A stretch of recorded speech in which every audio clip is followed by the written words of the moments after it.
ইসলামী আন্দোলন উগ্র বলা হয় কেন? আমরা তো এই কথা বলতে পারি না। জামাতের আমির যেরকম বলেছিল, ছেলেরা সরো, মেয়ে বন্ধুরা এখন তোমরা আসো, তার পাশে বসিয়ে সেলফি তোলে এই মুরব্বী মানুষ বেপরদা মেয়েদের সাথে। এখন এটা তো ইসলামী আন্দোলন পারে না। আচ্ছা, মেয়ে এবং ছেলেদের ভিতরে চলার পার্থক্য এটাকে আমরা করছি না আল্লাহ করছি? তাই আল্লাহ মাফ করুক, নাউজুবিল্লাহ। তাইলে এই বৈষম্য কি আল্লাহ করছে?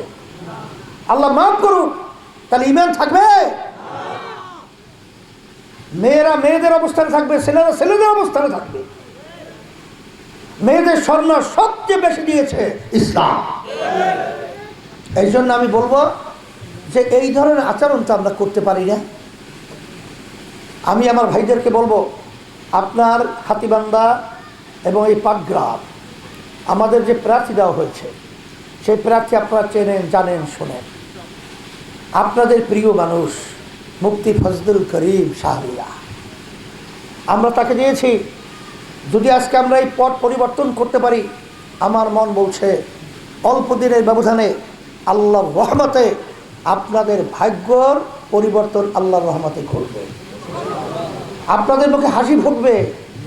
এবং সাথে সাথে আজকে যে ইসলামের নামে যে মিথ্যাচার যেভাবে চলছে, আল্লাহ রাসূল সাল্লাল্লাহু আলাইহি ওয়াসাল্লাম আসছিলেন মিথ্যাকে দূর করার জন্যে, ন্যায়কে প্রতিষ্ঠিত করার জন্য। আর আজকে পার নিচ হইতে মাথার তালু পর্যন্ত সব যাদের মিথ্যায় ভরা, এরা আবার পরবর্তীতে বলে ইসলাম কায়েম করবে। এইটাও বলে আবার বুঝায় যে এখন তো কৌশল করা লাগে, পরবর্তীতে ইসলাম কায়েম করবে। এই ইসলাম বাগে খাইছে, বাগে।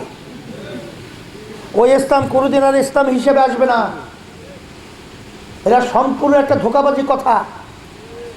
আর শরীয়ত কি বলে, ইসলাম কি বলে, বাস্তবে যেটা আমরা সেটাই বলবো। পরবর্তীতে ভিতরে কি আছে ওটা আল্লাহ জানে। কথা ঠিক কিনা? এখন জামাতের নেতৃত্বে যে জোট রয়েছে, তারা পরিষ্কার বলেছে তারা ইসলাম প্রতিষ্ঠিত করবে না। বিএনপির সাথে যারা জোট রয়েছে, তারাও পরিষ্কার কি নীতি আদর্শ বাস্তবায়ন করবে, তারাও ইসলাম প্রতিষ্ঠিত করবে না। আর ইসলামী আন্দোলন বাংলাদেশ আমরা যে ঘোষণা করেছিলাম ইসলামের পক্ষে একটা বাক্স, সেই একটা বাক্স নিয়েই আপনাদের কাছে আমি ছুটে এসেছি। এই ইসলামের পক্ষের বাক্স, হাত পাকা প্রতীকের বাক্স। আর এই পাটগ্রাম হাতীবান্ধার মানুষ ধর্মপ্রেমী, ধর্মের ব্যাপারে তার আন্তরিকতা অনেক বেশি। আমি যেটা আগে পরে দেখেছি, আমি শুনেছি, সেই হিসেবে আমি সকলকে তার আহ্বান জানাচ্ছি যে আসেন, আমরা বারবার 54 বছর পর্যন্ত ভোট দিয়ে আমরা যে শান্তি এবং আমাদের ভাগ্যের পরিবর্তন চেয়েছিলাম, কোনোদিন হয় নাই, কোনোদিন হবে না।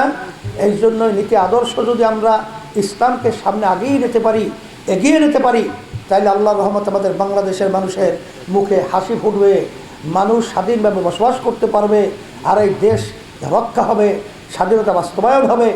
এই লক্ষ্যকে সামনে রেখে ইসলামী আন্দোলন বাংলাদেশের পক্ষ থেকে আমাদের মুফতি ফজলুল করিম শাহরিয়ার হাতে হাত পাকা শান্তির প্রতীক আমি উঠিয়ে দিয়ে আপনাদের সামনে আমানত হিসাবে রেখে গেলাম। আল্লাহ রাব্বুল আলামিন যেন আমাদের শান্তির প্রতীক, হাত পাকা প্রতীকের শাহরিয়া ভাইকে যেন আল্লাহ বিজয় দান করে।